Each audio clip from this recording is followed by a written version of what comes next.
I'm sorry. I break down sometimes talking about this story. It's so heartfelt to me.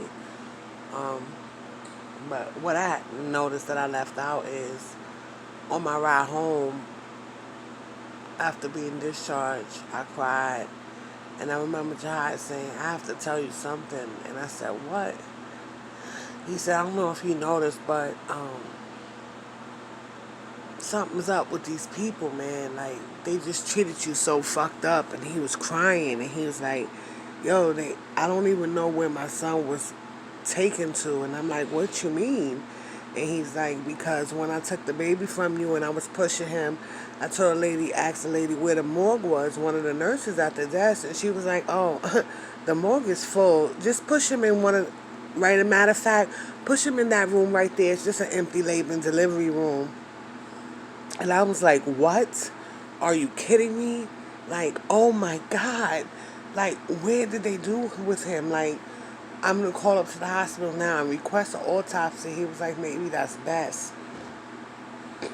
Um, when I got home, they didn't get a chance, my family, to take down the things that I already had set up for aasim. And I cried, and I cried, and I cried. And I was hurting so bad. I remember hurting so bad, saying I'm still so constipated, I'm uncomfortable. To my mom, when she was there, I was like, I really don't know what to do. And they called up to the hospital, and my mom raised hell, and they wound up getting me a nurse to come out to the house and check on me every day. And when she came, I told her I was uncomfortable. Um, I was impacted with defecation. I felt like, and with the C-section, I can't cough. I can't, you know, it was just feel like it was ripping. And she got me some stool softener, and I moved my bowels the next day.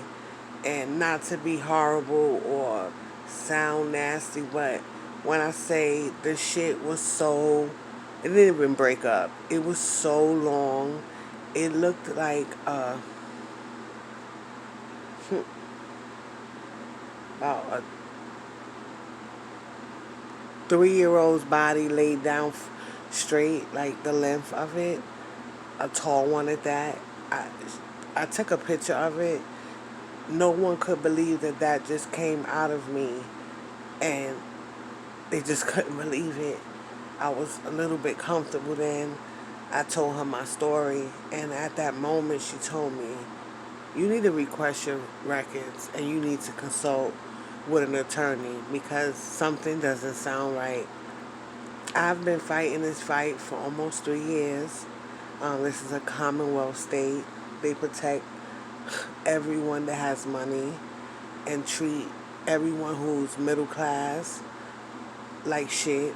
We are broke, poor, bum motherfuckers. Excuse my French, but it's so true. I did have an attorney up until my 2 year, my son's 2 year anniversary, which was last year. And it was 30 days until his birthday, and I got a call, and he told me I didn't have a case, but told me I had a case for 2 years. Told me we were going to court. We actually did do like like a little meeting where I had to talk or whatever, and but that wasn't like, it was at the court, but it wasn't like a lawsuit. I guess I don't know what it's called, but anyway, I told him, you know what? I don't care what you say. The way you're acting now is like someone bribed you or something, but I'm going to tell you this. You're going to file this lawsuit. You're going to pay for it, and I'm going to fight it. So I have 3 months to prepare a lawsuit. It's already filed in the court, but I have to be the lawyer. I'm going to be the best lawyer in the world. And I promise to keep you guys updated. See if I can get some court recording or something where you guys can see me actually fighting. I am mentally and emotionally prepared because, like the world tells me, the truth never lies. And I selected to have a jury. Therefore, I feel like if I can just get 1 to 2 women to hear me, I'm going to win. This is not about money. This is not about none of that. Because we're hitting 3 years, March 16th.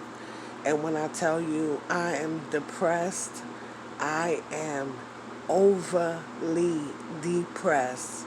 There's nothing like someone taking something from you.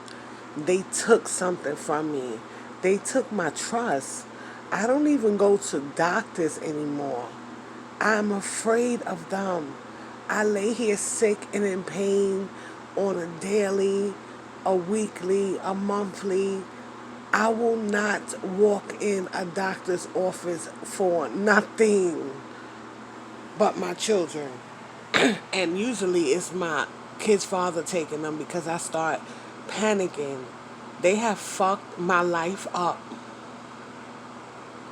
And the world is going to know what they did to me and my family and my son. Thank you guys.